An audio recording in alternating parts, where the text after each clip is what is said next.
Bonjour à tous, j'espère que vous allez bien. Aujourd'hui on se retrouve dans une vidéo un petit peu particulière puisque ça va parler d'un sujet assez personnel que j'aurais peut-être pas osé en parler il y a quelques années mais que maintenant ça me fait ni chaud ni froid d'en parler. Comme vous avez dû voir dans le titre, je vais tout simplement vous parler un peu de la dyslexie. Je ne sais pas si vous connaissez mais je pense que la plupart d'entre vous doivent connaître ou connaissez peut-être une personne qui est dyslexique ou vous l'êtes peut-être. J'ai très envie aujourd'hui de vous en parler, je pense que je ferai deux vidéos. Aujourd'hui je vais vraiment parler de pourquoi on est dyslexique en grande guillemets parce que les chercheurs ne savent pas non plus ni les scientifiques, c'est toujours un peu assez délicat de pouvoir en parler parce que c'est vrai qu'on a plusieurs versions donc c'est un petit peu compliqué. Et tout simplement si vous vous donnez quelques solutions que moi j'ai eues et plus tard je vous parlerai dans une prochaine vidéo je pense vraiment mon cas personnel à moi, ce que j'ai ressenti tout au long, qu'est-ce que j'ai pu avoir etc. Donc voilà, je vous en parlerai peut-être prochainement.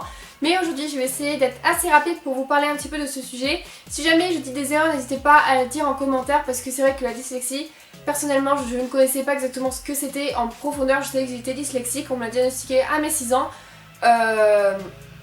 Et c'est vrai qu'on m'a jamais expliqué pourquoi on était dyslexique, etc. Je savais que c'était un dysfonctionnement du cerveau, mais qu'est-ce qui était vraiment en dysfonctionnement comparé aux autres, je ne savais pas. J'ai aussi eu des versions où en fait le cerveau était un côté penché alors qu'il devrait être droit, etc. Enfin bref, j'ai eu plein de trucs dans ma vie. Alors, on m'a expliqué ça alors que franchement quand on fait des recherches ça n'a rien à voir. Je vais peut-être pas tout énumérer parce qu'il y avait beaucoup de choses aussi à dire, donc du coup je vous mettrai plusieurs liens en barre d'informations, notamment un lien où j'ai pu prendre des informations sur tout simplement le pourquoi du comment une personne est dyslexique, entre grandes guillemets encore, et aussi un lien avec des solutions pour les dyslexiques. J'ai tout simplement aussi noté sur un carnet vraiment les choses que je dois vous dire parce que je ne veux pas me tromper, du coup j'aurais souvent aussi de regarder vers le bas ou de mettre ma tête comme ça avec la feuille là. Je suis vraiment désolée mais c'est que je ne veux pas dire de bêtises sur ça. C'est un handicap qui est quand même assez complexe à comprendre, qui est assez complexe d'en parler aussi. Donc voilà, du coup on va commencer tout de suite. C'est parti. Alors il faut savoir que du coup la dyslexie c'est un dysfonctionnement au niveau du cerveau qui se passe en fait chez tout le monde au niveau de lobe, si je me trompe pas, qui se passe au niveau de la région de l'aire visuelle des mots, qui est donc située sur le lobe temporel gauche. Donc du coup si je me trompe pas c'est donc du coup à gauche, et si je me trompe pas je ne sais plus si c'est devant ou si c'est tout simplement derrière, je ne me souviens plus exactement, je vous mettrai ici, si c'est devant ou derrière je vous l'écrirai ici. Donc voilà, on peut voir ceci en fait par un IRM, si je me trompe pas, fonctionnel. En fait on va tout simplement observer chez une personne qui n'est pas dyslexique que cette partie là de l'aire, du coup comme je vous disais, l'aire visuelle des mots va tout simplement s'activer normalement, et chez un dyslexique ça va être une activation complètement différente qui sera beaucoup plus lente et qui va s'activer en fait pas correctement. Donc voilà, c'est pour ça qu'on dit qu'une personne est dyslexique, parce qu'elle va avoir un dysfonctionnement au niveau de ça. Comment on peut savoir qu'une personne est dyslexique? La plupart des gens ou des professeurs, moi je sais que mon premier professeur donc en CP avait trouvé au début que j'étais assez paresseuse, que je ne souhaitais rien faire au niveau de l'apprentissage, que ce soit au niveau de l'orthographe, enfin tout. Voilà, j'ai beaucoup galéré sur tout ça. Et au début elle pensait vraiment que c'était que je voulais pas m'y mettre, que j'en avais rien à tirer, que j'étais une élève qui franchement s'en fichait complètement, que j'allais rater ma vie, etc.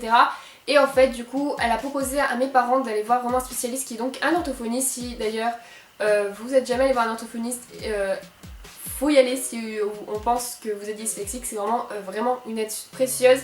Et donc du coup c'est ce qu'on a fait, je suis allée voir donc quand j'étais en CP, c'était en tout début de l'année, j'apprenais à lire. Du coup je suis allée chez une orthophoniste et du coup elle a pu diagnostiquer et poser du coup son diagnostic que j'étais bien dyslexique. Il faut savoir que la dyslexie, il y a plusieurs degrés de dyslexie. Je ne sais plus combien il y en a, je vous mettrai aussi en barre d'informations si je trouve un lien pour tout vous noter. Mais je sais qu'il y a une dyslexie qui va être légère, une dyslexie qui va être plutôt moyenne, une dyslexie qui va être assez sévère. Moi je suis plutôt entre légère et moyenne, en sachant qu'on peut, si je me trompe pas, améliorer, de toute façon si je me trompe pas non c'est que c'est vraiment vrai, on peut améliorer sa dyslexie, mais vous n'allez jamais pouvoir passer de grave à légère ou de moyenne à vraiment très très légère. Moi j'étais basée entre moyenne et légère, même plus vers léger si je me trompe pas, et j'ai réussi un petit peu à, à pouvoir améliorer ceci et me baser un peu plus vers la légère que vers la moyenne. Donc voilà, je vous donnerai les solutions juste après. Mais voilà, on peut un petit peu améliorer cela, mais on sera toujours dyslexique. De toute façon, une dyslexie, c'est de notre naissance jusqu'à notre mort. Donc voilà, il n'y a pas vraiment de choses pour améliorer vraiment au maximum du maximum du maximum. On ne pourra jamais donner à une personne dyslexique, on ne pourra jamais lui dire aujourd'hui tu n'es plus dyslexique. C'est quelque chose qui est à vie, c'est un handicap qui n'est pas considéré comme une personne handicapée, mais c'est un handicap. Il faut aussi savoir que dans chaque pays et dans chaque langue, du coup pour toutes les langues, la dyslexie est vraiment vraiment partout pareil, c'est vraiment au niveau de l'aire du coup visuel des mots qui va vraiment avoir un dysfonctionnement, hormis en Chine où en fait en Chine c'est complètement quelque chose de différent puisqu'ils ont un alphabet complètement différent à la nôtre, puisque la plupart des lettres chez eux de l'alphabet se fait au niveau d'un dessin, donc c'est plutôt l'aire de la main qui a du coup un dysfonctionnement. C'est vraiment le seul pays où le dysfonctionnement n'est pas du tout au même endroit que chez nous en France, mais chez un américain ça sera exactement la même dyslexie qui sera observée au niveau de notre dysfonctionnement au niveau du cerveau, alors qu'un chinois, une personne chinoise pardon, ne va vraiment pas avoir le même souci au niveau de ce dysfonctionnement là, mais il sera tout à fait dyslexique comme une personne française, comme une personne américaine, comme une personne anglaise et j'en passe. Mais voilà, le cas n'est pas trouvé au même endroit et au niveau de la même aire du coup, donc voilà, c'est pour ça que j'avais besoin de vous le dire parce que je ne savais pas que chez ces personnes là c'était différent que la dyslexie tout à fait basique que tout le monde connaît. Pour en gros vous dire un petit peu les choses, une personne normale qui n'est pas diagnostiquée dyslexique, qui n'est pas dyslexique, par exemple en apprentissage de mots, donc on va partir surtout au niveau du CP où là on apprend tout simplement à écrire, à lire, etc. On va trouver une personne qui va pouvoir tout simplement lire un mot, décortiquer un mot en 10 secondes et pouvoir tout simplement dire ce que c'est exactement. Alors que chez une personne dyslexique, ça va être beaucoup plus lent, puisqu'en fait il va décortiquer chaque lettre d'abord, donc il va séparer chaque lettre du mot, puis après faire des petites syllabes par petites syllabes pour ensuite former un mot. Donc ça prend énormément de temps, c'est pour ça que chez une personne normale et un enfant normal va mettre 10 secondes à peu près pour vous sortir un mot qu'il va lire, alors qu'une personne dyslexique va mettre beaucoup plus de temps à vous tout simplement vous dire le mot qu'il est en train de décortiquer tout simplement. Il faut savoir que chez moi, la dyslexie, j'avais surtout une dyslexie au niveau des B, des D, des P et des Q, puisque c'est des lettres qui se ressemblent énormément, elles sont tout simplement inversées à chaque fois.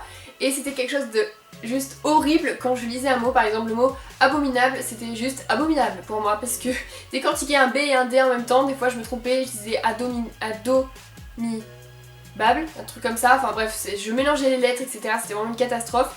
Donc voilà, c'était vraiment horrible. Voilà. Pour les solutions du coup, vraiment ce qui est vraiment très important pour une personne qui est dyslexique, ou en tout cas si un professeur trouve, en général c'est toujours au niveau du CP qu'on remarque ceci, ou un petit peu plus tôt, mais c'est vraiment au CP qu'on peut vraiment le voir. Le professeur ou les professeurs vont vous recommander d'aller voir une personne spécialisée qui est donc un orthophoniste. C'est vraiment des personnes qui vont aider les élèves, ou en tout cas les enfants, à vraiment pouvoir décortiquer les mots un peu plus rapidement entre grandes guillemets, qui va aider à l'enfant à mieux lire, à mieux comprendre et en fait c'est un autre professeur quoi, c'est un autre petit professeur où il va vraiment lui reprendre vraiment les grosses bases, ça va être du rabâchage jusqu'à que ça rentre en fait dans la tête de l'enfant et que du coup il puisse avoir une légère amélioration de sa dyslexie, pouvoir l'aider, etc. etc. Mais comme je disais, la dyslexie on peut pas l'atténuer jusqu'à avoir une dyslexie 0, ça n'existe pas. Enfin en tout cas pas à ma connaissance. C'est voilà, juste pour essayer un peu d'aider l'élève, mais c'est tout ce qu'on peut faire malheureusement. Moi de mon côté, au niveau de l'orthophoniste, pardon, j'y suis allée du CP jusqu'en CM2 il me semble, et c'était tous les mercredis d'après-midi. Du coup je passais mon temps à faire que ça. J'avais que mon mercredi le matin du mercredi où j'avais rien, hormis où j'ai commencé à faire du catéchisme où c'était tous les mercredis matin. Du coup j'avais cours le lundi, le mardi, le jeudi, le vendredi, et le mercredi j'avais cours le matin du catéchisme, c'était génial. Et l'après-midi entière à passer chez l'orthophoniste, c'était environ 1 heure que j'avais chez l'orthophoniste, mais c'était en plein milieu de la journée, donc autant vous dire que je pouvais rien faire. En fait je faisais mes devoirs l'après-midi, après j'allais chez l'orthophoniste, je revenais, je continuais mes devoirs pour les terminer, et puis après c'était au dodo et demain tu retournes à l'école. C'était juste génial. Donc aussi voilà. Au niveau des solutions, moi je sais que ça a été une solution qui m'avait été proposée par un de mes professeurs en 5ème et qui avait énormément beaucoup marché pour moi, et je crois que je ne le remercierai jamais assez pour ça, parce que grâce à lui j'avais beaucoup de meilleures notes grâce à ses méthodes. Il s'était beaucoup penché sur la dyslexie et du coup il avait plusieurs solutions, plusieurs méthodes, et c'est vrai que la solution que je vais vous donner maintenant, pour moi elle a marché. C'est en fait d'avoir du coup les cours imprimés, et surtout qui étaient beaucoup plus écrits beaucoup plus gros en gras, et surtout avec un espacement un peu plus élevé. Par exemple, au lieu d'avoir un petit espacement entre les mots, moi c'était par exemple il espacé 3 fois à chaque fois, donc du coup c'est vrai que j'avais les mots vraiment qui étaient vraiment comme ça, vraiment casés, et du coup c'est vrai que c'est beaucoup plus facile pour un dyslexique de pouvoir lire, de pouvoir comprendre aussi, ça c'est très important, de pouvoir comprendre en fait les phrases qu'il lit, etc., la leçon qu'il est en train de lire, et ça c'est vraiment très important. Moi ça a marché chez moi, en tout cas en 5ème avec ce professeur là j'avais quasiment que des bonnes notes. j'en ai eu très peu où c'était assez bas, mais vraiment j'ai eu des bonnes notes pour ça et c'était vraiment quelque chose de vraiment génial. Donc si jamais vous avez votre enfant qui est dyslexique, essayez de voir avec le professeur s'il n'est pas possible d'avoir les cours écrits par ordinateur, soit par l'élève lui écrit lui-même, ou un professeur qui lui redonne le cours après, en sachant que l'élève doit quand même écrire sur son carnet, son cahier, etc. Les leçons c'est quand même beaucoup mieux, parce que sinon il va passer son heure à ne rien faire, donc c'est vraiment pas du tout intéressant. Moi c'est ce que je faisais, j'écrivais sur comme mes camarades en fait sur les feuilles, et à la fin du cours il me donnait tout simplement le cours, ou à la fin de la séquence il me donnait toute la séquence entière, donc voilà. Ensuite il faut savoir que moi je pourrais vous donner le conseil de votre enfant de beaucoup lire. C'est très difficile pour un dyslexique de lire, c'est même ennuyeux, je vais pas vous le cacher que moi j'ai mis beaucoup de temps à m'y mettre. Mais il faut savoir trouver le bon livre, et quand vous avez le bon livre, mais il faut continuer dans la même lancée. Parce que moi, ça a été grâce au livre de Meg Cabot, Journal d'une princesse, je vous mettrai en barre d'informations si jamais ça peut vous intéresser. C'était des livres sur 10 tomes et je les ai tous lus alors que je détestais lire. Et pour tout vous dire, c'est à partir de cet âge-là, j'avais 12 ans, que je n'ai plus jamais quitté les livres, je lis encore maintenant et c'est pour ça que ça m'a beaucoup aidé au niveau de ma dyslexie. Je fais beaucoup moins de fautes d'orthographe qu'avant, même si j'en fais toujours, surtout quand je suis fatiguée, parce que quand je suis fatiguée, il faut savoir qu'un dyslexique, quand il est très fatigué, on va parler à l'envers. C'est assez marrant quand même, des fois on va mélanger des mots, on va pas parler correctement, on va avoir du mal à prononcer les mots. Parfois ça peut être drôle, surtout que moi ma maman est dyslexique parce que généralement c'est un peu héréditaire. Du coup maman est dyslexique aussi et du coup des fois quand on est tous les deux très fatigués, on va se parler, on va se comprendre parce que du coup il y a des mots qui vont être complètement mis à l'envers etc. Mais on va se comprendre parce que du coup voilà c'est la dyslexie, c'est assez marrant. Et du coup ma soeur qui n'est pas du tout dyslexique, des fois elle nous regarde et elle est un peu... Voilà, elle se dit mais elles sont complètement tarées. Mais voilà, je sais que quand on était très fatigué avec ma maman, voilà, on se parlait un petit peu n'importe comment, ça marchait très bien, on se comprenait très bien, c'était parfait. Donc voilà, la dyslexie c'est un peu vraiment la chose un peu bizarre. Mais voilà, du coup c'est vrai que pour un apprentissage c'est mieux de lire beaucoup parce que ça va aider l'enfant ou l'élève à tout simplement à avoir une meilleure orthographe déjà dans sa tête. Il va pouvoir déjà repérer quelques mots à force de les lire, il va les garder en tête et pour la lecture ça va aller beaucoup plus vite. Moi je sais que maintenant je lis beaucoup, même beaucoup trop vite parce que j'oublie même les virgules et les points, des fois je lis d'un trait et puis après je suis complètement essoufflée, donc vous avez qu'à voir. Je lis vraiment plutôt assez vite pour une dyslexique et du coup voilà, mais ça je vous dirai plus tard dans ma prochaine vidéo sur un peu moi et ma dyslexie. Parce que vraiment il y a eu des choses. Et le petit plus que je voulais terminer, c'est si votre enfant est dyslexique, il faut savoir qu'il peut avoir des aides, surtout au niveau des examens, que ce soit pour un BEP, que ce soit pour un bac ou un bac pro, que ce soit pour des concours, que ce soit pour des BTS, que ce soit pour des... enfin tout, même pour le brevet des collèges.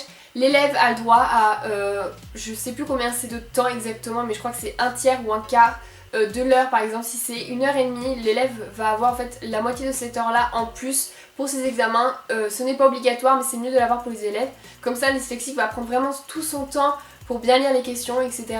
et va réussir à mieux répondre que s'il doit se dépêcher comme un autre élève, parce que voilà, comme il lit beaucoup moins vite, il comprend pas moins vite mais enfin vous m'avez compris, c'est beaucoup mieux pour lui d'avoir un peu plus de temps, comme ça au moins il fait tout correctement et voilà, et du coup c'est vraiment plus égal pour une personne dyslexique et une personne tout à fait normale, parce que du coup ça va se compléter et c'est ça qui est plutôt cool. Donc c'est bien de faire du coup une demande par rapport à ça.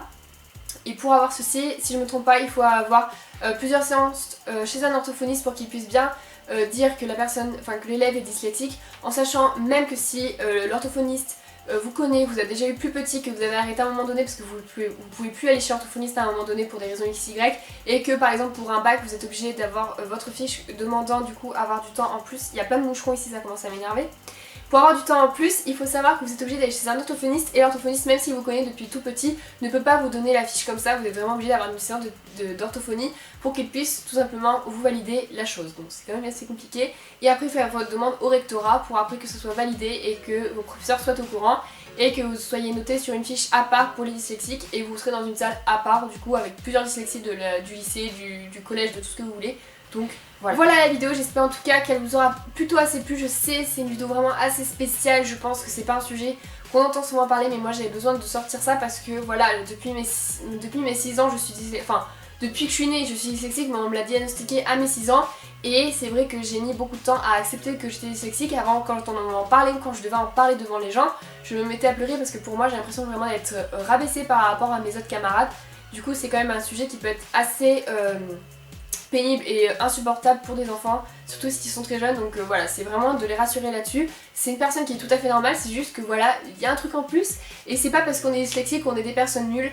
Je vois, j'ai un de mes cousins qui est dyslexique et il est ingénieur, je sais plus quoi, je sais pas s'il est ingénieur, enfin bref, et il a un super poste, etc. Il a vraiment bossé comme un dingue, donc voilà, c'est pas parce que vous êtes dyslexique que vous allez pas réussir les choses. Il faut juste que se dire dans sa tête je suis dyslexique et alors, et c'est pas grave, si vous avez envie d'être docteur, et ben allez-y, foncez, faites toutes les études qu'il faut, foncez, travaillez, bûchez et puis voilà. Du coup j'espère en tout cas que la vidéo vous aura quand même plu, que j'avais pas parlé trop vite mais j'avais déjà filmé la vidéo mais j'étais toute floue donc du coup j'ai dû recommencer. Donc voilà, aussi je voulais vous dire, normalement je vous avais promis cette semaine un Getting Ready, je vais y arriver, je vous avais promis un Getting Ready With Me pour cette semaine, mais j'ai dû tout simplement effacer mes fichiers parce que la plupart de mes fichiers ne marchaient plus. Je n'avais ni image ni le son, j'avais vraiment plus rien, j'ai eu juste un panneau danger dessus qui me disait que le fichier n'existait plus alors qu'il était toujours là. Donc voilà, du coup j'ai dû tout effacer. Je recommencerai dans les jours qui viennent, si je me trompe pas, non, mais si l'envie me revient, je vous refilmerai tout ça et je vous posterai prochainement. Du coup restez connectés si jamais vous souhaitez voir un Getting Ready With Me, ça va être assez marrant je pense. Donc voilà, en tout cas j'espère que la vidéo vous aura plu, qu'elle n'aura pas été trop longue, qu'elle aura peut-être pu vous aider. On se retrouve du coup la semaine prochaine pour une prochaine vidéo. Jusque là comme d'habitude prenez soin de vous. Et voilà, du coup je fais des gros bisous et à la semaine prochaine. Ciao!